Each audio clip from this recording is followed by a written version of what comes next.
બજેટની વાત આવે ત્યારે સૌ કોઈની નજર રહેતી હોય છે ઇન્કમ ટેક્સ સ્લેબ પર, કારણ કે નોકરિયાત વર્ગ તેની રાહ જોઈને બેઠો હોય છે. આખરે આપણે બતાવીએ કે પહેલા અને અત્યારે જે ફેરફાર માઇનર કરાયો છે તેની જો વાત કરવામાં આવે તો આપ ટીવી સ્ક્રીન પર જે જોઈ રહ્યા છો બિગ વોલ પર, જે જૂનું કર માળખું છે 2.5 લાખ સુધી જે ટેક્સ નહોતો, 2.5 થી 5માં જે 5% હતા તે હવે 5 થી 10 લાખમાં 20% અને 10 થી વધુ 30%. જે ચેન્જ કરાયો છે તે નવા માળખામાં કરવામાં આવ્યો છે, કારણ કે 0 થી 3 લાખ અને 3 થી 6નો જે સ્લેબ હતો તે 3 થી 7નો કરાયો છે. ત્યાં 5% ટેક્સ વસૂલવામાં આવશે. જૂનું જે ઓલ્ડ રિઝિમ છે તેમાં કોઈ ફેરફાર નથી કરાયો, પરંતુ નવા રિઝિમ પ્રત્યે એવું લાગી રહ્યું છે કે સરકાર પણ ઈચ્છે છે કે વધુમાં વધુ લોકો નવા રિઝિમને ઓપ્ટ કરે, અને એટલા માટે જે ફેરફાર થયો છે તે નવા રિઝિમમાં થયો છે અને જૂના રિઝિમને એઝ ઇટ ઇઝ રાખવામાં આવ્યું છે. અને બંને કર માળખા જે ગ્રાફિક્સ અમે આપને બતાવી રહ્યા છે તે સતત ફ્લેશ થઈ રહ્યા છે, કારણ કે સામાન્ય રીતે સૌથી મોટો વર્ગ નોકરિયાત વર્ગ છે અને દેશમાં હંમેશા બજેટની જ્યારે રજૂઆત હોય ત્યારે સામાન્ય નોકરિયાત વર્ગને થતું હોય છે કે તેને કેટલી રાહત મળશે, અને એટલા માટે ટેક્સેશન સિસ્ટમને જાણવી અને સમજવી ખૂબ જરૂરી છે. જો કે અલગ અલગ મુદ્દાઓની આપણે વાત કરવાના છીએ, જેમાં તમામ મુદ્દાને આવરી લઈશું, કારણ કે કૃષિ ક્ષેત્રની વાત હોય, યુવાઓની વાત હોય, મહિલાઓની વાત હોય, અલગ અલગ સેક્ટર જેમ કે મેન્યુફેક્ચરિંગ છે, ઇન્ફ્રાસ્ટ્રક્ચર છે, એ સિવાય મેડિકલ છે, એજ્યુકેશન છે, એમાં સરકાર કેટલી કટિબદ્ધ જણાઈ રહી છે તેનો રોડમેપ પણ સરકાર દ્વારા આપવામાં આવ્યો છે. જો કે ચર્ચાને આગળ વધારીશું. જે પ્રકારે આજે જાહેરાત થઈ છે તે વિષય પર વધુ વાત કરવા માટે સ્ટુડિયોમાં મારી સાથે ઉપસ્થિત છે ભારતીય જનતા પાર્ટીના નેતા જૈનિકભાઈ વકીલ, એ સિવાય કોંગ્રેસના નેતા મનીષભાઈ દોશી, પોલિટિકલ એનાલિસ્ટ અજય ઉમર થોડી વારમાં જોડાશે, પરંતુ એસોચેમના પ્રેસિડેન્ટ ચિંતન ઠાકર પણ આપણી સાથે ઉપસ્થિત છે. એ સિવાય ડૉક્ટર નીરવ પટેલ આપણી સાથે છે, જે મેડિકલ ક્ષેત્ર પર વાત કરશે, પ્રોફેસર ઉત્સવ ભટ્ટ કે જેઓ એજ્યુકેશન પર વાત કરશે, ટેક્સ કન્સલ્ટન્ટ CA હર્ષ મહેતા આપણી સાથે છે, એ સિવાય લેક્ચરર ડૉક્ટર પ્રિયંકા પ્રધાન છે જે એજ્યુકેશન પર વાત કરશે, અને ભરતસિંહ ઝાલા કે જેઓ ખેડૂત અગ્રણી છે. બિલ્ડર એસોસિએશન અને સેક્રેટરી ક્રેડાઈ નિલય પટેલ આપણી સાથે છે, એ રિયલ એસ્ટેટ પર વાત કરશે. સિવાય બેંક એમ્પ્લોઈઝ એસોસિએશનના અજયભાઈ બદાણી, આપ તમામનું સ્વાગત છે.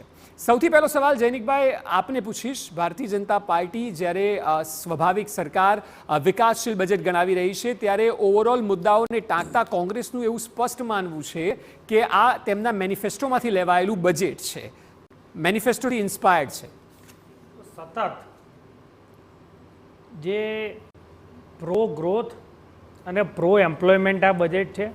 વિશ્વની જે ફાસ્ટેસ્ટ ગ્રોઈંગ ઇકોનોમી છે ભારત, એમાં જે આજે નાણામંત્રી નિર્મલાજીએ જે સળંગ સાતમું બજેટ રજૂ કર્યું છે, એ બજેટમાં તમે ગ્રોથની વાત કરો તો કેપેક્સ 11.11 લાખ કરોડ જેટલું, એટલે કે લગભગ GDPના 3.2% જેટલું, અને તેની સાથે સાથે કેપેક્સની સાથે સાથે રિયલ એસ્ટેટ સેક્ટરમાં લગભગ 3 કરોડ જેટલા ઘરો, એટલે કે 10 લાખ કરોડની જોગવાઈ કરી અને અર્બન પુઅરને ઘર આપવાની વાત કરવામાં આવી છે.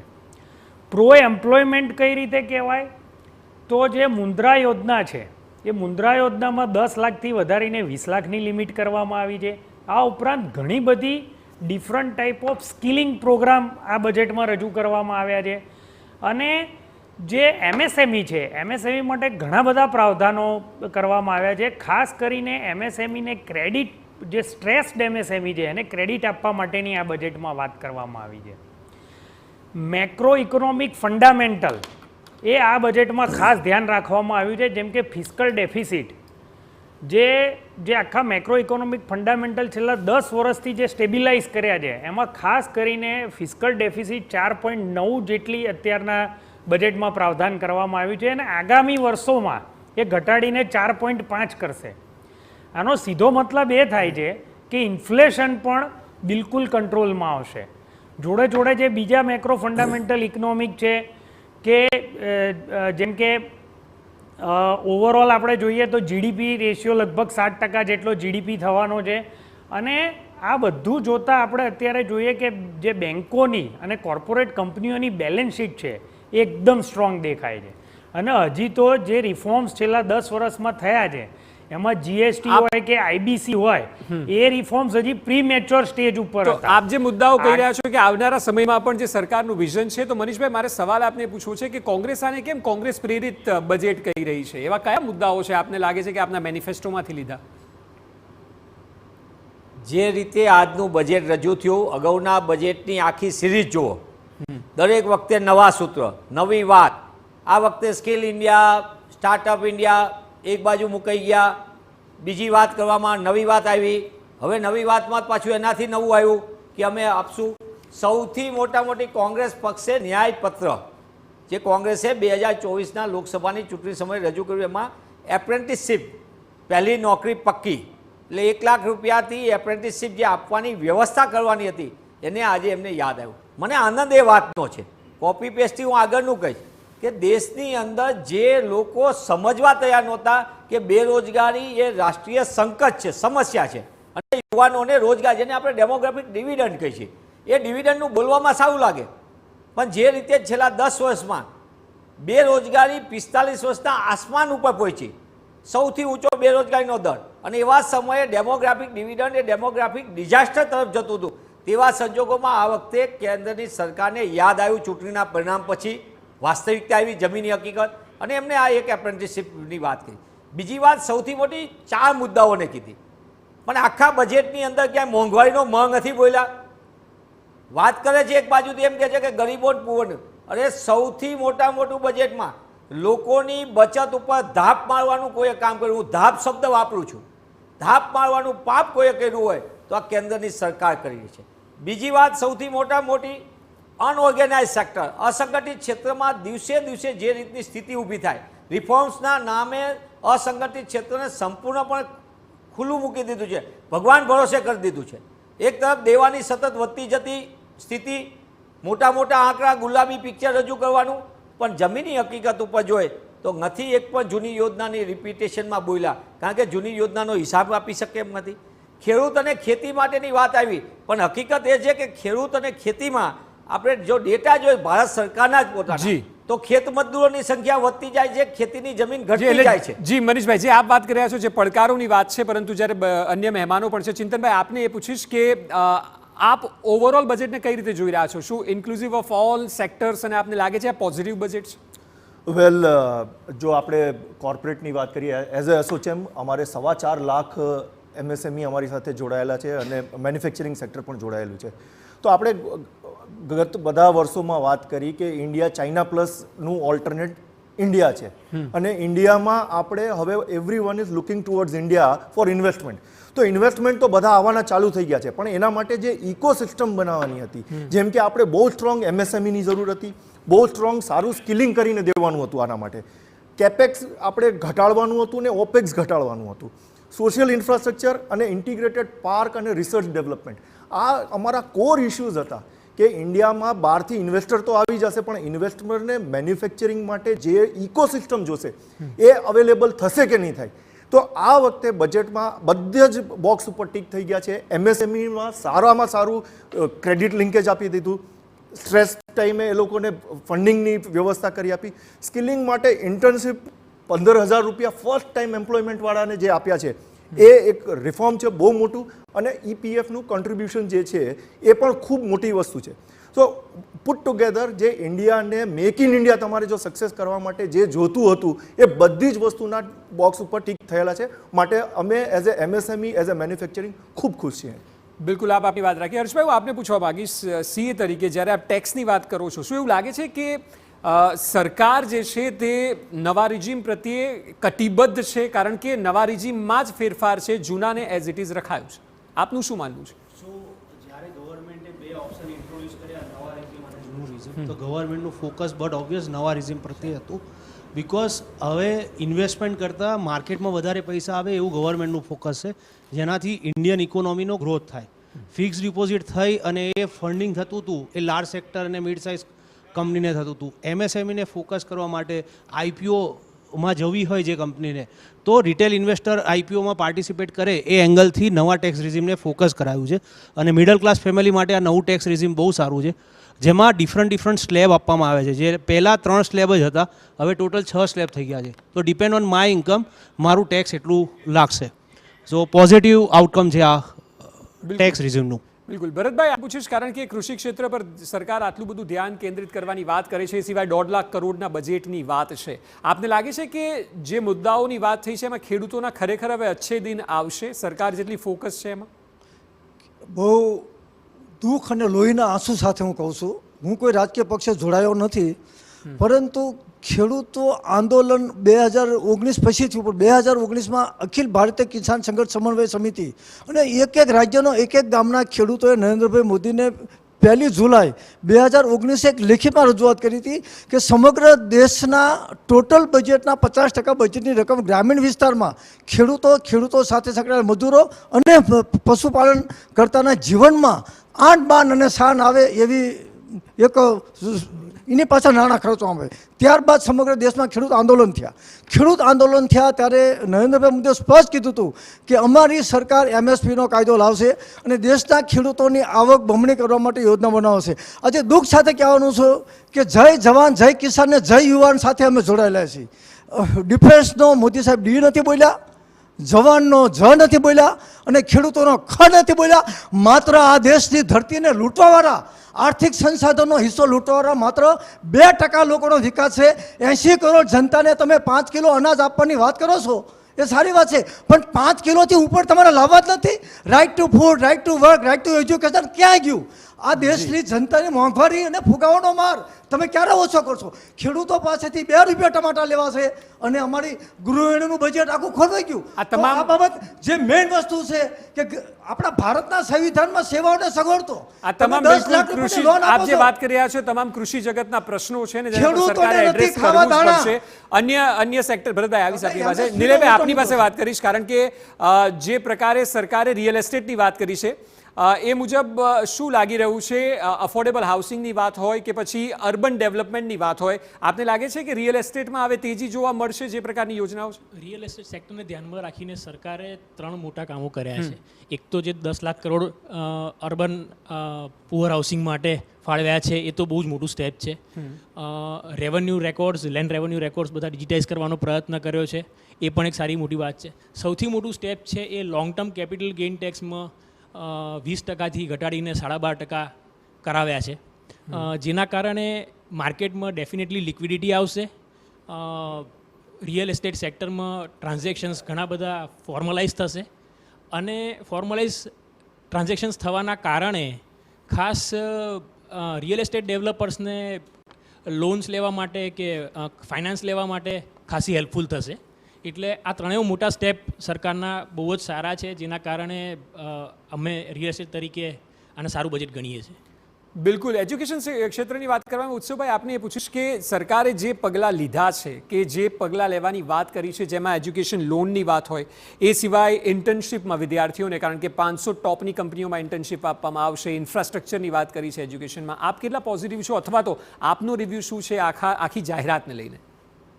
યસ, રાજકોષીય ખાધ છે એ જે રીતે 4.9% નક્કી થઈ છે ઓફ GDP, એની સાપેક્ષમાં ગયા વર્ષ કરતાં પણ ઘણા જ વધારે જે કહી શકાશે કે બજેટમાં 1,25,000 કરોડના પ્રાવધાન થયા છે.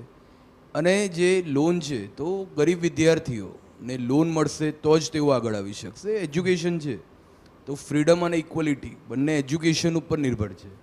તો એ બાબત ઉપર અને આખી જે કહેવાશે ચેન કે એજ્યુકેશન જેમ વિદ્યાર્થી મોટો થશે તો સ્કિલ ડેવલપમેન્ટ, સ્કિલ એને એમ્પ્લોયમેન્ટ તરફ લઈ જશે અને ભવિષ્યમાં જે ઇન્ડસ્ટ્રીયલ રિવોલ્યુશન છે, અત્યારે 4th IRનો પીરિયડ ચાલે છે, એમાં પણ એ આગળ વધારવામાં ખૂબ સહયોગ આપશે.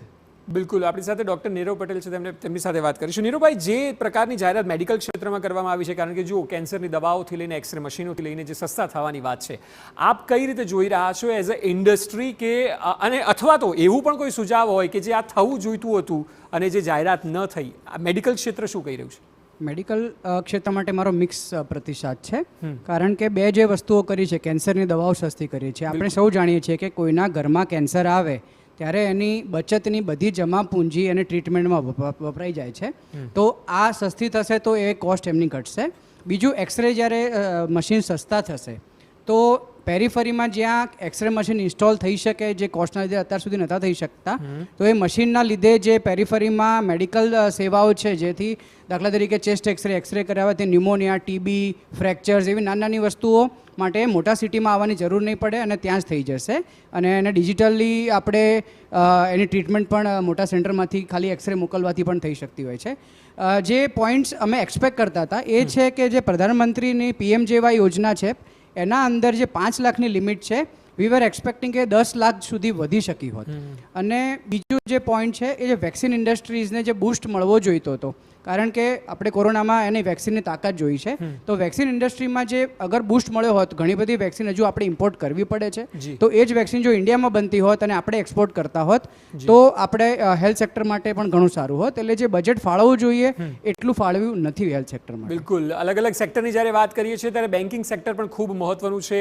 અજયભાઈ, આપને પૂછવા માંગીશ કે ઇકોનોમીને બૂસ્ટ કરવા માટે સૌથી મહત્વના સેક્ટરમાંનું એક છે બેન્કિંગ સેક્ટર. આખરે બજેટને કઈ રીતે જોઈ રહ્યું છે, આપને શું લાગી રહ્યું છે? બેન્કિંગ સેક્ટરની વાત કરીએ તો બેન્કિંગ સેક્ટર હંમેશા કોઈ પણ અર્થતંત્રની કરોડરજ્જુ છે. બિલકુલ. અને આ બેન્કિંગ સેક્ટરની અંદર ઘણા બધા રિફોર્મ્સ આ બજેટમાં આપણે જોઈ રહ્યા છે. જેવી રીતે MSMEમાં ઘણા બધા લોન પ્રોસેસને એકદમ ઇઝી કરી દેવામાં આવી છે. કોમર્સની જો વાત કરીએ છે, ટ્રિપલ P જોડે જોડવામાં આવી છે. પબ્લિક પ્રાઇવેટ એન્ડ પાર્ટનરશિપની વાત કરી રહ્યા છે. તમે મુદ્રા લોનની જો વાત કરો તો મુદ્રા લોનને પણ 10 લાખથી વધારીને 20 લાખ કરવામાં આવી છે. સૌથી મહત્ત્વનું જો પાસું કોઈ હોય આની અંદર તો એજ્યુકેશન લોનને અપ ટુ 10 લાખ રૂપિયા સુધી 3% વ્યાજના દરે એને જોડવામાં આવી છે. કારણ કે આટલા ઓછા વ્યાજના દરે જો કોઈ પણ એજ્યુકેશન લોન કોઈ પણ કન્ટ્રીની અંદર થતી હોય તો સ્વાભાવિક વસ્તુ છે કે એનો જે યુવા વર્ગ છે એનો મેક્સિમમ એનો ફાયદો લેશે. અને આજનો યુવા એ આવતીકાલનો ભારતનો અર્થતંત્રનો સૌથી મોટો સંદેશ છે. તો એના માટે જો બેન્કિંગ સેક્ટરની વાત કરીએ તો ચોક્કસ બેન્કિંગ સેક્ટર માટે આ ખૂબ જ સુંદર મજાનું બજેટ છે. અને નાનામાં નાના લોકો સાથે એ જોડાયેલું રહેશે. અને નાનામાં નાના ઉદ્યોગપતિઓને કે જે સાહસિકો છે એ બધાને લોનની સરળ સગવડ મળે એના માટેનું આ બજેટ છે. બિલકુલ. પ્રિયંકા મેમ, આપને પૂછીશ કે મહિલા એજ્યુકેશનની વાત કરવામાં આવે, સરકાર એવું કહે છે મહિલાઓ માટે અલગથી 3 લાખ કરોડનું બજેટ ફાળવવામાં આવશે અને જે જાહેરાત કરાઈ છે તે મુજબ. આપને લાગે છે કે એજ્યુકેશનમાં ખાસ કરીને મહિલાઓ અને ગ્રામીણ વિસ્તારમાં રહેતી મહિલાઓ, તેમના માટે યોજનાઓનો ઉપયોગ થવો ખૂબ જ આવશ્યક છે આ બજેટમાં જે જાહેરાત થઈ છે તે મુજબ? હા, હું એ કહેવા માંગીશ કે અલગ અલગ વુમેન ડેવલપમેન્ટ સ્કીમ્સ ઇન્ટ્રોડ્યુસ કરવામાં આવી છે, જેથી કરીને વુમેન વર્કફોર્સને પણ એન્કરેજમેન્ટ અને મોટિવેશન મળશે. અને આ બજેટની અંદર 3 લાખ કરોડ રૂપિયાની જે ફંડની ફાળવણી કરવામાં આવી છે ફોર વુમેન ડેવલપમેન્ટ, એનાથી વુમેન વર્કફોર્સ હોસ્ટેલ પણ બનાવવામાં આવશે અને એ લોકોને સ્કિલ એન્હાન્સમેન્ટ ટ્રેનિંગ કોર્સીસ પણ આપવામાં આવશે, તાકી એ સ્કિલ્ડ રહેશે અને આગળ વધી શકશે. આના અંદર હું એજ્યુકેશન સેક્ટર પણ હું થોડું હાઇલાઇટ કરવામાં માંગીશ કે એજ્યુકેશન સેક્ટરની અંદર પણ ઘણા બધા સ્કિલ એન્હાન્સમેન્ટ કોર્સીસ, જેથી કરીને ઇન્ડસ્ટ્રી સ્પેસિફિક ઓરિએન્ટેડ કોર્સીસ પણ ઇન્ટ્રોડ્યુસ કરવામાં આવશે અને નવા કરિક્યુલમ, કન્ટેન્ટ, સર્ટિફિકેટ કોર્સીસ પણ ઇનિશિએટ કરવામાં આવશે, તાકી સ્ટુડન્ટ્સ પણ છે જે ઇન્ડસ્ટ્રીને જે રિક્વાયરમેન્ટ છે એ પ્રમાણે કોર્સ ભણી શકશે અને સ્કિલ્ડ બેઝ લર્નિંગ કરી શકશે. સ્કિલ બેઝ લર્નિંગની અંદર પણ 7.5 લાખ સુધીની લોન આપવામાં આવશે, જેથી કરીને સ્ટુડન્ટ્સ જે છે ઉચ્ચ શિક્ષા પ્રદાન કરી શકશે, લઈ શકશે. અને જે સ્ટુડન્ટ્સને કોઈ પણ સ્કીમ માટે એલિજિબલ નહીં હોય તો એને પણ અરાઉન્ડ 10 લાખ રૂપીઝની લોન મળી શકશે. તો એ તદ્દનીય સરાહનીય વસ્તુ છે કે સરકાર દ્વારા ઘણી બધી સારી સ્કીમ્સની ઘોષણા કરવામાં આવી છે. બિલકુલ. જે મેં દર્શકોને શરૂઆતમાં કહ્યું હતું કે થોડી વારમાં અજયભાઈ ઉમર જોડાશે, આપણી સાથે જોડા ગયા છે. અજયભાઈ, હું સવાલ કારણ કે અલગ અલગ ઇન્ડસ્ટ્રીની ઇકોનોમિક્સની વાત થઈ રહી છે, જે મેં મનીષભાઈ અને જૈનિકભાઈને પૂછ્યું એ જ પ્રકારે હું રાજકીય રીતે પણ આપની પાસેથી સમજવા માગીશ. જો આ બજેટ તમામ વર્ગને સમાવિષ્ટ કરતું છે, યુવાઓ હોય, ખેડૂતો હોય, મહિલાઓ હોય, આપને લાગે છે કે જે પરિણામ છે ત્યારબાદની આ બજેટ પર અસર છે? જો કોંગ્રેસના મિત્રો તો એવું કહે છે કે આ ખુરશી બચાવો બજેટ છે, કારણ કે સરકારે ખુરશી બચાવવાની કોશિશ કરી છે.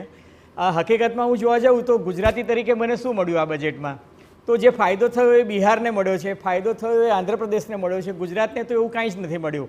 બિહારને ઘણા બધા ઇન્ફ્રાસ્ટ્રક્ચર પ્રોજેક્ટ મળ્યા, આંધ્રપ્રદેશને ઇન્ફ્રાસ્ટ્રક્ચર પ્રોજેક્ટ મળ્યા. 15,000 કરોડથી માંડીને 55,000 કરોડની જાહેરાતો થઈ એ બિહાર અને આંધ્રપ્રદેશ માટે થઈ છે. ગુજરાત માટે કશું નથી થયું. પણ હું તમને કહું, આ બધા મિત્રો છે એ ખબર નહીં કેટલું ડિટેલમાં બજેટ વાંચીને આવ્યા છે અથવા એવું માને છે કે આપણે પોઝિટિવ જ આપવું જોઈએ. તમે બધા વાસ્તવિકતા જુઓ તો હું તમને કહું કે એજ્યુકેશન સેક્ટર જે છે મિત્ર કહેતા હતા ગઈ વખતે બજેટમાં 1,11,000 કરોડની ફાળવણી કરી હતી, 1 લાખ કરોડ વપરાયા નથી અને આ વખતે ગઈ વખતની ફાળવણી કરતાં પણ ઓછી ફાળવણી થઈ છે. સિમિલરલી હું તમને કહું કે હેલ્થ સેક્ટરમાં ડૉક્ટર સાહેબ તમને કહું કે ગઈ વખતે જે ફાળવણી કરી હતી બજેટમાં 89 કરોડ, એની જગ્યાએ આ વખતે 77,000 કરોડ કર્યું છે અને જે 89,000 કરોડની ફાળવણી કરી હતી એમાં 70,000 કરોડ પણ વપરાયા નથી. ટૂંકમાં તમે જે અલોકેશન કરો છો એટલું તો વાપરતા નથી અને એના કરતાં પણ આ વખતે તમે ઓછી ફાળવણી કરી છે. એ જ વસ્તુ તમે એગ્રીકલ્ચર સેક્ટરમાં પણ તમે જોઈ શકશો. હું એક સામાન્ય નાગરિક તરીકે એવું વિચારતો હતો કે મારી જે પ્રમાણિક કરદાતા છે, જે બિચારા આ 145 કરોડની વસ્તીમાં જૈનિકભાઈ અહીંયા છે, એમને ખબર છે કે કેટલા લોકો ખરેખર ઇન્કમ ટેક્સ રિટર્ન ભરે છે ને કેટલાક લોકો ખરેખર ટેક્સ ભરે છે. એ ટેક્સ ભરનારો વર્ગ તો છે માત્ર 2.4%. એ 2.4% લોકો માટે તમે 10 લાખ રૂપિયા સુધીની પણ આવકની કરમુક્તિ નથી આપી. તમે વિચારો કે ઇન્કમ ટેક્સમાં તમે 17,500 રૂપિયાની જે આપો છો એ ચણા મમરા બરાબર પણ નથી. છેલ્લા 12 વર્ષથી કોઈ રાહત જ નથી મળી. મને એમ હતું કે મને એટીસીમાં કોઈ રાહત મળશે, એ ના મળી. મને એમ હતું કે બેંકમાં હું ફિક્સ ડિપોઝિટ મૂકું છું, એમાં મને કોઈ રાહત ના મળી. મને એમ હતું કે મને સ્ટેન્ડર્ડ ડિડક્શનમાં વધારો મળશે, એ મને ના મળ્યો. મને એમ હતું કે મારે મકાન લોન લેવી છે, મને એટલે હું એક સામાન્ય નાગરિક અને એક મધ્યમ વર્ગ તરીકે કહું છું, એને એમ હતું કે ભાઈ મને હોમ લોનમાં કંઈ રાહત મળશે, તો એ રાહત ના મળી. એને અફોર્ડેબલ હાઉસિંગની ડેફિનેશન 45 લાખથી 65 લાખ થાય. તમને આજે કોણ અમદાવાદમાં તમને 45 લાખમાં અફોર્ડેબલ હાઉસ આપે છે? કોઈ આપતું નથી. એ ડેફિનેશન તમે 65 લાખ સુધી નથી કરી. મને એમ હતું કે સરકાર રિફોર્મને આગળ વધારીને જીએસટીની અંદરથી પેટ્રોલ ડીઝલને બહાર કાઢશે તો મને લીટર દીઠ 22 રૂપિયાનો જે છે એ ઘટાડો મળશે. મને એ ના મળ્યું. સામાન્ય માણસ ભરતભાઈ મારી સાથે સંમત થશે કે મનરેગા જે છે એ મનરેગામાં વર્ષમાં 100 દિવસની જગ્યાએ 200 દિવસ કે 150 દિવસ થાત, એ તમે ના કર્યું. કિસાન સન્માન નિધિ 6,000થી 12,000 કરવાની વાત હતી, એ તમે ના કરી. નોકરિયાતને શું રાહત મળી? નોકરિયાતને કોઈ જ રાહત નથી મળી. હું એવું પર્સનલી માનું છું. અને શેર બજારને તો એવું માનું છું, મને એવું લાગે છે કે ઘરના છોકરા ઘંટી ચાટે અને એફઆઈઆઈને આટા જેવી હાલત થઈ છે. તમે જુઓ કે જે ટેક્સ તમે વધાર્યો, કેપિટલ ગેઇન ટેક્સ, બરાબર છે, એ શોર્ટ ટર્મમાં પણ વધ્યો છે અને લોંગ ટર્મમાં પણ વધ્યો છે. એટલે એનો અર્થ એ કે મારે જો બજારમાં જો ઇન્વેસ્ટમેન્ટ કરવું હોય તો મને એમાં કોઈ ફાયદો થવાનો જ નથી. સિમિલરલી ફ્યુચર ઓપ્શનમાં જે લોકો ઇન્વેસ્ટમેન્ટ કરતા હતા, ફ્યુચર ઓપ્શનમાં પણ તમે એમને કરી નાખ્યું, બાયબેકમાં પણ તમે કરી નાખ્યું. જે પ્રકારે વાત કરી રહ્યા છો આપ, 10માંથી કેટલા રેટિંગ કેટલા આપશો? બજેટ રેટિંગ કેટલું આપશો 10માંથી? હું તો સાહેબ 10માંથી ફર્સ્ટ ક્લાસ પણ નહીં આપું. અચ્છા, હા, 5.5% માર્ક્સ આપીશ. તો જે પ્રકારે અલગ અલગ સેક્ટરની વાત થઈ રહી છે અને ચેલેન્જીસ પણ છે, કારણ કે આ બજેટની જેમ અજયભાઈએ કહ્યું તે મુજબ, હા અજયભાઈ, કેન્સરની માત્ર 3 દવા માટે જ વાત કરી છે, પણ સાહેબ સિગરેટને આટલા વર્ષોના ઇતિહાસમાં, આઝાદીના સુવર્ણકાળમાં કેન્સર, આપણે સિગરેટ છે ને એની પર આ વખતે કોઈ કસ્ટમ ડ્યુટી વધી જ નથી. આ તમામ મુદ્દાઓની અજયભાઈ, આ તમામ મુદ્દાઓની વાત આગળ પણ કરીશું. હાલ સમય થયો છે એક બ્રેકનો. બ્રેક બાદ ચર્ચા યથાવત રહેશે.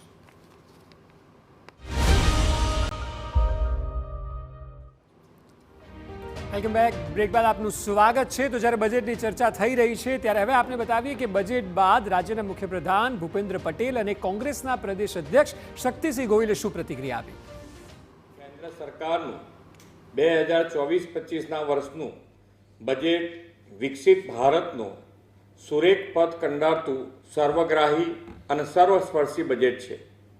એટલું જ નહીં, દેશની આઝાદીના શતાબ્દીએ 2047 સુધીમાં ભારતનો યુવા વિશ્વ સમક્ષ યુથ પાવર બનીને ઉભરી આવે તે માટેની યોજનાઓ પર ખાસ ફોકસ કરવામાં આવ્યું છે. આ બજેટ ગરીબ, યુવા, અન્નદાતા અને નારી શક્તિના સર્વાંગી વિકાસને વેગ આપતું બજેટ છે. રોજગાર સંપૂર્ણપણે નિરાશાજનક રહ્યું. એમાં ખાસ કરીને આપણા ગુજરાતીઓ માટે તો કોઈ પણ પ્રકારની રાહત, જાહેરાત, વાત કશું જ નથી. ખરા અર્થમાં જો આ બજેટ જોઈએ તો માત્ર થોડા ઘણા શબ્દોની સજાવટ એ બિહાર અને એકાદી નાની જાહેરાત ઓરિસ્સા માટે અને બાકી આંધ્રપ્રદેશની બધી જાહેરાતો છે. તો જે પ્રકારે બંને નેતાઓએ પોતાનું નિવેદન આપ્યું, જૈનિકભાઈ આપને પૂછીશ, કારણ કે બ્રેક પહેલા અજયભાઈએ પણ એ જ વાત કરી જે શક્તિસિંહે કરી કે ગુજરાત અથવા તો જે ગુજરાતી અત્યારે જોઈ રહ્યો છે તેના માટે નથી પોલિટિકલ પ્રેશરના કારણે બિહાર અને આંધ્રપ્રદેશને સાચવવામાં આવે, પરંતુ ગુજરાતનું શું, અહીંના ગુજરાતી માટે શું? પહેલી વસ્તુ કે 48 લાખ કરોડના બજેટમાં આંધ્રપ્રદેશ અને બિહાર એમાં કેટલા પર્સન્ટેજ બજેટ આપ્યું છે, ધેટ ઇઝ નંબર 1. બાકીની બધી જ જે યોજનાઓ છે સમગ્ર દેશને લાગુ પડતી યોજના છે. બીજી વસ્તુ કે શક્તિભાઈ અને મનીષભાઈ બે કોંગ્રેસના મિત્રો બેઠા છે, એ લોકો કરે કે આ બિહારને અને આંધ્રપ્રદેશને ખોટું બજેટ આપ્યું છે, કરે ઓન એર ડિક્લેર TV9ના માધ્યમથી. ગુજરાતની વાત કરીએ તો MSMEને ઘણા મોટા ફાયદા આપ્યા છે અને ગુજરાતમાં ઘણી મોટી MSME લગભગ 4.5 લાખ કરતાં પણ વધુ MSME ગુજરાતમાં છે. MSMEમાં આજે જે સ્ટ્રેસ જે MSME છે એને નવી ક્રેડિટ યોજના મળે એની જાહેરાત કરવામાં આવી છે. મુદ્રા યોજના 10 લાખથી 20 લાખ કરવામાં આવી છે. આ ઉપરાંત બી MSME માટે ઘણી જાહેરાત કરવામાં આવી છે કે જે લોકોને ક્રેડિટ રેટિંગ માટે બહાર જવું પડતું હતું એ ક્રેડિટ રેટિંગ માટે બહાર નહીં જવું પડે. આ ઉપરાંત જે રફ ડાયમંડ છે, જે ગુજરાતીઓ એમ કહી શકાય કે ડાયમંડ એ ગુજરાતની મેજર ઇન્ડસ્ટ્રી છે, તો રફ ડાયમંડ માટે જે 2% જેટલી જે રફ ડાયમંડ ખરીદવા માટે જે એમને ખર્ચો કરવો પડતો તો એ નહીં થાય. ગોલ્ડ અને સિલ્વર એની જે ઇમ્પોર્ટ ડ્યુટી હતી એ 15% ઘટાડીને લગભગ 6% જેટલી કરી છે. તો જે જ્વેલરી બિઝનેસ એ ગુજરાતમાં ખૂબ ચાલતો મોટો બિઝનેસ છે, તો એમાં પણ ફાયદો છે. તો આ તમામ મુદ્દા જે આપ ગણાવી રહ્યા છો, તો મનીષભાઈ એમનો કહેવાનો મતલબ એ છે, જે શક્તિસિંહે કહ્યું તેનો જવાબ તેઓ આપે છે કે કોંગ્રેસ મુદ્દા ઊભા કરે છે, બાકી આ તમામ જે મુદ્દાઓ અથવા યોજનાઓની જાહેરાત છે એમાં ગુજરાત આવી જ ગયું. મને એમ થાય છે કે ખુશી બચાવવા માટે કેટલી હદે કરોડરજ્જુથી વળી જવું પડે એનું ઉત્તમ ઉદાહરણ આ બજેટમાં જોવા મળ્યું. સૌથી મોટી MSME માટે બહુ બધી વાતો થાય, પણ વાસ્તવિક ચિત્ર ગુજરાતના ઓળખસમા ઉદ્યોગ કહેવાય એ ઉદ્યોગમાં બ્રાસપાટનો ઉદ્યોગ જામનગર એ આપણી ઓળખ કહેવાય, એની સ્થિતિ શું છે આપણે સૌ જાણીએ છીએ. ઓઇલ એન્જિનના ઉદ્યોગોને કેવી રીતે તાળા લાગ્યા એ આપણે જોઈ છે. ફાર્માસ્યુટિકલ અને ટેક્સટાઇલ મશીનરીના ઉદ્યોગોની સ્થિતિ કેવી છે, GIDCની અંદર 55% જેટલા ઉદ્યોગો કેવી રીતે સ્થિતિનો સામનો કરી રહ્યા એ જોઈ છે. સવાલ એ સૌથી મોટો છે કે મોસાળે માં પીરસનાર હોય તો કેવી સ્થિતિ થાય. ગુજરાત માટે 10થી વધુ વિવિધ યોજનાઓના 0 બજેટ કરી નાખ્યું. હું નામ સાથે એટલા માટે કહી રહ્યો છું આ વાત કે જેની તમને એટલા માટે કે SCના વિદ્યાર્થીઓના મેરિટ સુધારવા માટેની યોજનાનો 0 પૈસા, ક્રેડિટ ગેરંટી યોજના 0, પ્રધાનમંત્રી દક્ષતા અને કૌશલ્ય સંપન્ન હિતગ્રાહી યોજના 0, scheme for prevention of alcoholism and drug abuse 0, research study and publication 0, integrated programme for senior citizen 0, national survey on drug abuse 0. આ બધી યોજનાના SC, ST, OBC સહિતને ગુજરાતને મળતા પૈસા 0 થઈ ગયા. આ સત્તાવાર રીતે લોકસભાના આંકડા સાથે એટલે કહી રહ્યો છું કે જેથી કરી ખબર પડે. વાત સૌથી મોટી ઉચ્ચ શિક્ષણની અંદર UGCના પૈસાનો સીધો ડાઉન, જે મેરિટ સ્કોલરશીપો જે બીજી જુદી યોજનાની સ્કોલરશીપ મળતી હતી, ફેલોશીપો એ મર્જ કરી દેવાની આવી, એટલે વિદ્યાર્થીઓની સંખ્યા આમ દેખાય મોટી, પણ ઓવરઓલ જોઈએ સ્કોલરશીપનો માપ તો એ સતત ઘટાડો આવે છે. જે અજયભાઈએ કીધું એ વાત એટલા માટે કે એલોકેશન ઓફ મની એટલે કે નાણાંની ફાળવણી જે કરે એકચ્યુઅલ અને એનું એક્સપેન્ડિચર જોઈએ તો વાસ્તવિકતા જોઈએ તો બજેટમાં ગયા વખતે જે જાહેરાતો કરી હોય એની સામે વાસ્તવિકતા જે ખર્ચની છે ઘણી છે. આ દેશની અંદર સૌથી મોટું પડકાર હોય તો અનઓર્ગેનાઇઝ સેક્ટર માટેનો છે. આ તમામ બાબતો આપે જે વાત રાખી. ચિંતનભાઈ, આપને એ પૂછવા માંગે છે, PM પોતે પણ એવું કહે છે કે નાના વેપારીઓ અને MSMEs માટે ખૂબ જ ફાયદાકારક અને વિકાસશીલ આ બજેટ છે. આપને લાગે છે, અને જો લાગે છે તો એના મુદ્દા કયા છે, તેનો આધાર કયો છે? Thank you. સૌથી મોટી જે વાત કરી કે હવે આપણે એગ્રીકલ્ચર ડ્રીવન કન્ટ્રી રહી ગયા છે કે આપણે મેન્યુફેક્ચરિંગ અને સર્વિસ તરફ જઈ રહ્યા છે. બધા દેશના 4 થી 5 તબક્કા હોય છે. આપણે કોઈ પણ દેશ જ્યારે ચાલુ કરે છે ઇકોનોમી તો એગ્રીકલ્ચરથી ચાલુ થાય, પછી મેન્યુફેક્ચરિંગમાં જાય, પછી સર્વિસમાં જાય ને પછી આઈડિયાઝમાં જાય છે. તો આપણે એગ્રીકલ્ચરમાં જે કરવાનું હતું આપણે ઘણું કરી ચૂક્યા છે ને કરી પણ રહ્યા છે. એ અમારો મુદ્દો નથી, એ એગ્રીકલ્ચરિસ્ટ કહે છે. બટ એઝ ફાર એઝ હવે આપણે કહે છે અમે ચાઇના બનવા માંગીએ છીએ, તો ચાઇના બનવા માંગીએ છીએ તો આપણે ઇન્ફ્રાસ્ટ્રક્ચર જોશે. આપણે આટલી મોટી કંપની આવશે તો એની એન્સિલરીને એ બનાવવા માટે જે MSME સ્ટ્રોંગ MSME જોઈએ છે એ જોશે. સૌથી મોટું 6 લાખથી 8 લાખ કરોડનું ઇન્વેસ્ટમેન્ટ ગ્રીન હાઇડ્રોજન ને રિન્યુએબલ એનર્જીમાં ગુજરાતમાં આવી રહ્યું છે. એના માટે માણસોને સ્કિલ કરીને તૈયાર કરવાની સૌથી મોટી જવાબદારી પડી રહી છે. આવતા 3 વર્ષમાં જો 6 લાખ કરોડનું આવવાનું હોય ઇન્વેસ્ટમેન્ટ તો એના માટે મેનપાવર ક્યાં છે? તો આ જે આપણે ઇકોસિસ્ટમ કહીએ જે ડેવલપ કરવા માટે એ બધા જ ઉપર ફોકસ રાખી ઇન્ટર્નશીપ આપી, તો ઇન્ટર્નશિપ આપશે ને આપણે મેન પાવર પ્રોવાઈડ કરવું પડશે. ઇકોસિસ્ટમ એક ઇકોસિસ્ટમની જે આપ વાત કરી રહ્યા છો અજયભાઈ, સંક્ષિપ્તમાં જાણીશે કારણ કે બીજા મહેમાનોને પણ પૂછીશું, પરંતુ જે સરકાર વાત કરે છે વિઝનની, એમાં 2047ની વાત કરે છે. આપ સામાન્ય માણસના પરિપ્રેક્ષમાં સમજાવો કે આજની વાતની જગ્યાએ કેમ 25 વર્ષ પછીના ભારતની વાત, અને એનો આધાર શું? દિલ કો બહેલાને કે લીએ ગાલિબ ये ખ્યાલ अच्छा है કે 2047માં અમે આમ કરશું, 2036માં ઓલિમ્પિક કરશું, 2027માં વિશ્વની 3જા નંબરની ઇકોનોમી બની જઈશું. ભાઈ આજે આપણે ક્યાં છે? આજે તમે જુઓ અનએમ્પ્લોયમેન્ટમાં હાલત જે છે કેટલી ખરાબ છે કે અંકલેશ્વરમાં જુઓ ને, હાથ કંગન કો આરસી ક્યાં, પઢે લિખો કો ફારસી ક્યાં. અંકલેશ્વરમાં 5 પોસ્ટ માટે તમારે 15,000 છોકરાઓ આવી જાય છે અને બેરિકેડ તૂટી જાય છે. મુંબઈ એરપોર્ટ પર 2200 નોકરી માટે 2.5 લાખ લોકો લાઈન લગાવીને ઊભા રહે છે. એનો અર્થ એ કે અનએમ્પ્લોયમેન્ટ બહુ વધારે છે. હવે આજે આપણે બધા કેટલાક લોકો વખાણ કરે છે કે ભાઈ આ 500 જેટલી ટોપ ઇન્ડિયન કંપનીઝ જે છે, સાંભળજો, 500 જેટલી ટોપ ઇન્ડિયન કંપનીઝ જે છે એમાં કેટલી 1 કરોડ લોકોને એમ કે તમે હવે 500 કંપનીમાં 1 કરોડ એટલે એક કંપનીમાં તમે વિચારો કે કેટલા જોઈએ? 20,000 લોકોને તમે આપશો. તમે મને કહો કયો અદાણી કે અંબાણી 20,000 લોકોને ઇન્ટર્ન તરીકે રાખવાનો છે? આ સાવ મૂર્ખ બનાવવાની વાત છે. હવે કહેશે કે 5 વર્ષમાં કરશું, એનો અર્થ કે 1 વર્ષમાં તમે 4,000 ઇન્ટર્ન લેશો. તમે મને કહો કે કઈ કંપની 4,000 ઇન્ટર્ન લેવાની છે? અને બીજું, એના માટે સરકાર કોઈ ગેરંટી આપવાની છે? કોઈ ગેરંટી નથી આપવાની. બીજું કે સરકારે શું કીધું કે તમે અમને લેજો અને એનું જે છે ને તમે CSR માંથી ચૂકવણી કરજો. એટલે આ ક્યાં ખાતામાં પડશે? ઓન ધ કોન્ટ્રી હું તમને કહી દઉં કે જે રેગ્યુલર જોબ હશે ને એને એ લોકો ઇન્ટર્નમાં નાખી દેશે અને ચોપડે ખતવશે. બીજું હું તમને કહી દઉં કે આ મિત્રો MSME ની વાત કરે છે, એક જ સેકન્ડમાં કહું સાહેબ, MSME જે છે ને એમાં ફાર્મા સેક્ટરની વાત કરું તો મને કરેક્ટ કરજો.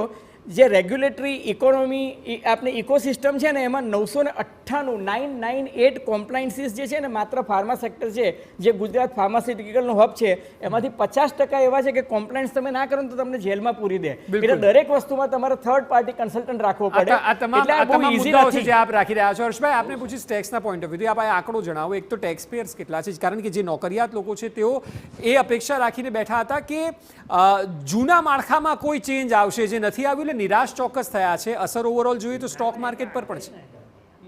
સો ઓવરઓલ 140 કરોડની પોપ્યુલેશનમાં 2.4% ટેક્સ પેયર છે ઓવરઓલ, અને જે 1 કરોડથી વધારે રિટર્ન ભરે છે એવા ટોટલ 0.3 to 0.4%ની આસપાસ પીપલ છે. સો ટોટલ દેશ ચલાવવા માટે રફલી 0.5% પીપલ ટેક્સ પે કરી રહ્યા છે. ટોકિંગ અબાઉટ કે નવું ટેક્સ રિઝીમ આવ્યું તો હિસ્ટ્રીની આપણે જોઈએ તો પહેલાં ગવર્મેન્ટ માટે ટેક્સ પેયર એક હતા બિઝનેસમેન અને બીજા હતા સેલરીડ એમ્પ્લોઈઝ. હવે થર્ડ ટેક્સ પેયર આવ્યા ઇન્વેસ્ટર્સ. સો બેઝિકલી હવે 3 ક્લાસ ઓફ પોપ્યુલેશનથી ટેક્સ કલેક્શન થશે એ એમ પર આગળ વધી રહ્યા છે. જે આ 3 લાખ રૂપિયા ટેક્સ સ્લેબ કરવાનો આવ્યો, સો બેઝિકલી 25,000 રૂપિયા પર મંથ તમે અર્ન કરતા હો, એની જગ્યાએ આ 5 લાખ કે 6 લાખ રૂપિયાનું બેઝિક ટેક્સ સ્લેબ બ્રેકેટ આપ્યું હોય તો જેનું મંથલી 50,000ની આસપાસ આવક હોય તેને કોઈ ટેક્સ ના ભરવો પડે. સ્લેબ રેટ સબસ્ટેન્શિયલ 6 સ્લોટમાં કરે એ બહુ સારું છે, પણ 3ની જગ્યાએ 5 કે 6 લાખની બેઝિક લિમિટ રાખી હોત તો બહુ સારું રહેતું. બિલકુલ, આપ જે વાત કરી રહ્યા છો કૃષિ ક્ષેત્રની વાત કરીએ ભરતભાઈ, સરકાર એવું કહી રહી છે કે ઉત્પાદનથી લઈને વેચાણ સુધીની જે ચેન છે સરકાર તેના પર આ 12 મહિનામાં ફોકસ કરવા માગે છે, જેથી કરીને ખેડૂતોની આવક વધે અને ખેડૂતોની જીવનશૈલી પણ બદલાય. આપ કેટલા પોઝિટિવ છો આ વાતને લઈને? આ બાબતની તમને નરેન્દ્રભાઈ મોદીનું પહેલું જ ભાષણ 2014માં, અમારી સરકાર બનશે તો પહેલા જ દિવસે દેશના ખેડૂતોના દેવા નાબૂદ કરવામાં આવશે. ગુજરાતના 56 લાખ ખેડૂતોનું 1 લાખ કરોડ રૂપિયાનું દેવું છે, અને કુદરતી આપત્તિમાં અડધા દેશમાં દુષ્કાળ હોય છે અને અડધા દેશમાં અતિવૃષ્ટિ હોય છે. આજે ગુજરાતની પરિસ્થિતિ કેવી કે 6 જિલ્લામાં અતિવૃષ્ટિ છે અને 12 જિલ્લામાં વરસાદ નથી. પ્રધાનમંત્રી ફસલ વીમા યોજના અંતર્ગત 50,000 કરોડનું વીમા કંપનીઓ બૂચ મારી ગઈ. એક પણ ખેડૂતને પાક વીમાના પૂરા પૈસા મળ્યા નહીં. હાલની પરિસ્થિતિમાં એક હેક્ટરે 1.5 લાખ રૂપિયાનું નુકસાન થયું છે. એમાં બજેટમાં ક્યાં એક પૈસો લખ્યો હોય તો કહો.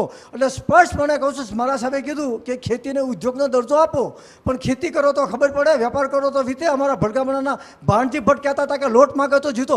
ખેડૂતોને લોટ માગવા જાય તો કોઈ લોટે આપે એવું નથી.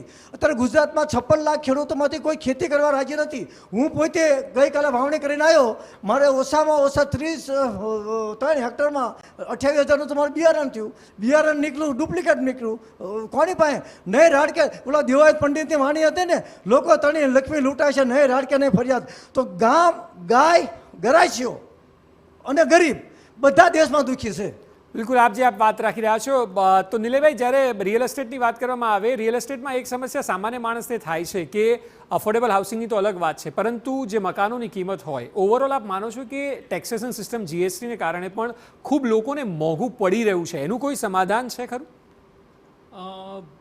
મોંઘું પડવાના હા સમાધાનમાં તમે ખાસ કંઈ એવું સમાધાન થઈ શકે એમ નથી, કારણ કે ઇન્ફ્લેશન રેટથી જે આપણા ઇન્ફ્લેશન વધે છે એ પ્રમાણે કન્સ્ટ્રક્શન કોસ્ટ પણ મોંઘી થાય છે, જમીનો પણ મોંઘી થાય છે, એટલે ઇરિસ્પેક્ટિવ ઓફ એની કન્ડિશન તમારું મકાન મોંઘું થાય જ છે.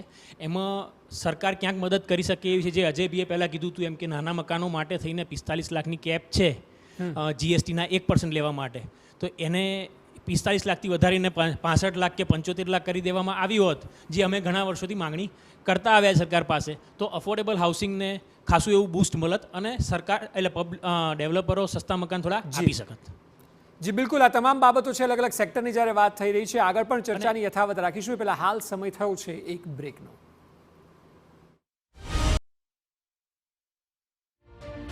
બ્રેક બાદ આપનું સ્વાગત છે. તો બજેટને લઈને જે ચર્ચા થઈ રહી છે અલગ અલગ ક્ષેત્રની જ્યારે વાત આવે, ડૉક્ટર નીરવ પટેલ, આપ એ જણાવો, મેડિકલ ક્ષેત્રની જ્યાં સુધી વાત છે, જે પ્રકારની જાહેરાત છે, જે દવાઓની અથવા તો મશીનરીને સસ્તા કરવાની વાત છે, મેડિકલ ક્ષેત્રની અપેક્ષા શું હતી, અથવા તો આપના હિસાબે આટલા મોટા દેશમાં તાત્કાલિક જે કામગીરી કરવાની હોય સરકારે કે જાહેરાત કરવાની હોય, કઈ હતી કે જે ન થઈ?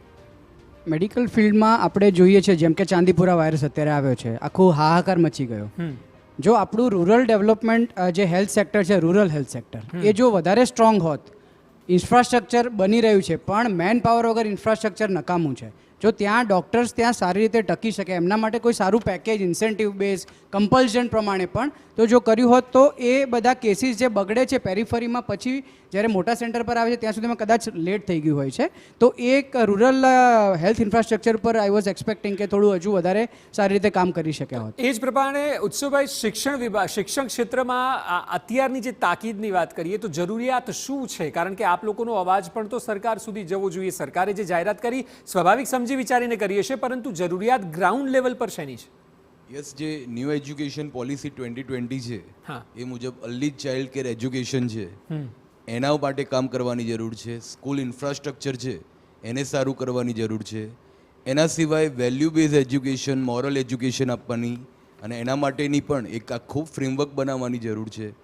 આ ઉપરાંત જે તમે જોઈ શકો છો કે બાળકો છે એમને પ્રથમાનો રિપોર્ટ આવે છે એનજીઓનો, એસર રિપોર્ટ, કે 5માનો બાળક છે, 5મા ધોરણમાં ભણતો હોય એને પહેલા ધોરણનો દાખલો નથી આવડતો, તો ક્વોલિટી એજ્યુકેશન માટે ટીચર્સ છે એને પણ ટ્રેનિંગ, ઓરિએન્ટેશન વગેરે આપવાની પણ જરૂર છે. એના માટે પણ એક સ્કીમ લોન્ચ કરવી જોઈએ. જી બિલકુલ. તો અજયભાઈ, બેન્કિંગ સેક્ટરની જ્યાં સુધી વાત કરવામાં આવે, આવનારા સમયમાં જે પ્રકારની ટેકનોલોજીનો ઉપયોગ થઈ રહ્યો છે, આપને શું લાગે છે કયા કયા એવા સેક્ટર છે આપના ઇન્ડસ્ટ્રીમાં કે જ્યાં સુધારા ખૂબ જરૂરી છે, જે ભારતની ઇકોનોમીને મજબૂત કરી શકે? ભારતની ઇકોનોમીની વાત કરીએ તો બેન્કિંગ સેક્ટરની અંદર ઘણા બધા સુધારા જરૂરી બી છે, કારણ કે શરૂઆતનો તબક્કો એવો હતો બેન્કિંગનો કે છેવાડાના માનવી સુધી બેંકને પહોંચવું જરૂરી હતું, જેના લીધે જનધન યોજના શરૂ કરવામાં આવી અને જનધન યોજનાના લીધે દરેક માણસને બેન્કિંગ ક્ષેત્રથી જોડાઈ ગયો છે. ટેકનોલોજીની જો વાત કરીએ તો આજે ટેકનોલોજીની અંદર બેન્કિંગ ક્ષેત્રની અંદર તમે બેંકમાં જવાની જરૂર નથી પડતી, એ રીતનું આખું તંત્ર ઊભું કરી દેવામાં આવ્યું છે. ઇવન તમારે પૈસા જોઈતા હોય કે તમારે પૈસા જમા કરતા હોય તો તમે ગમે તે ટાઈમે તમારી સગવડે તમે એટીએમની અંદર જમા કરી શકો છો. આજે બેન્કિંગનું તમારું જે બી એકાઉન્ટ હોય તે તમારે જીપે જોડે કે પેટીએમ જોડે કનેક્ટ કરી દેવામાં આવ્યું છે, જેના કારણે તમને બેન્કિંગની અંદર દરેક જાતની સુવિધાઓ તમને ઘર બેઠા મળી શકે. ઇવન તમારે લોન લેવી હોય કે કશું પણ લેવું હોય તો તમે તમારા મોબાઈલથી પણ એ વસ્તુ તમે લોન પ્રોસેસ કરી શકો છો. એટલે જે રિફોર્મની જરૂર છે આજે ડેવલપિંગ કન્ટ્રીની અંદર જે બેન્કિંગ સેક્ટર છે, એ જાતનું જે બેન્કિંગ સેક્ટર છે એ જ રીતનું બેન્કિંગ સેક્ટર આપણી ઇન્ડિયાની અંદર પણ થઈ રહ્યું છે. અને તમે જો પબ્લિક સેક્ટરની વાત કરો તો દરેક પબ્લિક સેક્ટર બેન્કોએ એટલું સુંદર મજાનું કાર્ય કર્યું છે કે જેના લીધે ઇવન રિલાયન્સ ઇન્ડસ્ટ્રીનો જે પ્રોફિટ છે એના કરતાં પબ્લિક સેક્ટર એસબીઆઈનો પ્રોફિટ. બિલકુલ, આ તમામ બાબતોને તબક્કાઓ છે જેની આપ વાત કરી રહ્યા છો, પરંતુ પ્રિયંકા મેમ, આપને પૂછવા માંગીશ છેલ્લે કે ગર્લ એજ્યુકેશન પર જે પ્રકારે સરકારનો અભિગમ છે, અને ખાસ કરીને તો રાજકીય રીતે જોઈએ તો 50%ની આસપાસની વસ્તી પણ છે મહિલા વોટર્સની, આપને લાગે છે કે ગર્લ એજ્યુકેશન પર જે કામ થઈ રહ્યું છે તે હજુ ધીમી ગતિએ છે, જે સરકારે તાકીદે લેવાની જરૂર છે અને તેમાં ઝડપની રિક્વાયરમેન્ટ છે? હા, સાચી વાત છે. કારણ કે ગર્લ એજ્યુકેશન બહુ જ ઇમ્પોર્ટન્ટ ક્રાઇટેરિયા છે ઇન ધી એજ્યુકેશન સેક્ટર. અને આપણે ગમે તે રીતે અલગ અલગ સ્કીમ્સથી, યોજનાઓથી આપણે ગર્લ એજ્યુકેશનને વધારે મોટિવેટ કરી શકીએ છીએ. હજી પણ રૂરલ એરિયાની અંદર આપણે વાત કરીએ તો બધી જ ગર્લ્સને એજ્યુકેશન મળે એવું બનતું નથી. સો વી શુડ મોટિવેટ ધેમ તાકી વધારે ગર્લ એજ્યુકેશન મળે અને ગર્લ્સ પણ શિક્ષિત બને. અને આના અંદર હજી પણ હું એક હાઇલાઇટ કરવા માંગીશ કે એજ્યુકેશન સેક્ટરની અંદર NEP દ્વારા જે ક્રાઇટેરિયા સેટ કરવામાં આવ્યો છે, જેના અંદર 10+2+4+1 એવા એક ક્રાઇટેરિયા એક આખો સેટ કરવામાં આવ્યો છે, જેમાં જે 4 યર્સનું જે ગ્રેજ્યુએશન પ્રોગ્રામ છે એ પ્રોગ્રામની અંદર અલગ અલગ સ્કિલ એન્હાન્સ્ડ કોર્સિસ જે છે એના ઉપર ફોકસ કરવામાં આવ્યો છે. અને એ સેમ આ બજેટની અંદર પણ કહેવામાં આવ્યું છે કે ઇન્ડસ્ટ્રી ડ્રિવન કોર્સિસ, કરિક્યુલમ અને કન્ટેન્ટ ડિઝાઇન કરવામાં આવશે. તો એ સારી વાત છે તાકી સ્ટુડન્ટ્સને પણ ઇન્ડસ્ટ્રી ઓરિએન્ટેડ પ્રેક્ટિકલ અપ્રોચ મળી શકશે અને ઇઝીલી એમને જોબ પણ મળી શકશે. બિલકુલ, તો આ તમામ બાબતો છે કે જેના પર કામ થવું પણ ખૂબ જરૂરી છે. સમયના અભાવે ચર્ચાને અહીં અટકાવવી પડશે, પરંતુ આ 1 કલાક દરમિયાન અલગ અલગ સેક્ટરની વાત કરી કે જેને સમજવાનો પ્રયત્ન કર્યો, એ સિવાય રાજકીય પ્રતિક્રિયાઓ પણ મેળવી. આ તમામની વચ્ચે આપ તમામ મહાનુભાવો સ્ટુડિયોમાં જોડાયા તે બદલ આપનો ખૂબ ખૂબ આભાર. તો બજેટ પરની અમારી વિશેષ રજૂઆતમાં હાલ બસ આટલું જ. વધુ સમાચાર માટે આપ જોતા રહો TV9. નમસ્કાર.